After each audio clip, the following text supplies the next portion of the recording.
সম্প্রতি সময়ের জনপ্রিয় জুটি তাহসান আর রোজা, জানা যাচ্ছে তারা খুব শীঘ্রই বিচ্ছেদের পথে হাঁটছে। হ্যাঁ ভিউয়ার্স, রিসেন্টলি সোশ্যাল মিডিয়াতে কিন্তু এই নিউজটা প্রকাশিত হয়েছে, আর সেই নিউজ নিয়ে আমাদের তিশা আপাও কিন্তু একটা পোস্ট শেয়ার করেছে।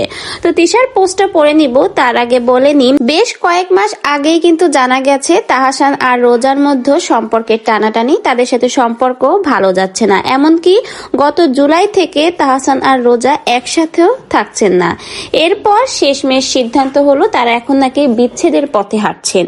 বর্তমানে আপনারা অনেকেই জানেন যে তাহসান খান গান বাজনা অভিনয় ছেড়ে দিয়েছে, এখন সে ফরেস্ট গার্ড হয়ে গেছে। সেক্ষেত্রে রোজারও এখন হাত কাটা পাও কাটা ড্রেস পরা ছেড়ে দিতে হবে এবং মানানসই ড্রেসে আসতে হবে, কিন্তু সে সেটা করেনি।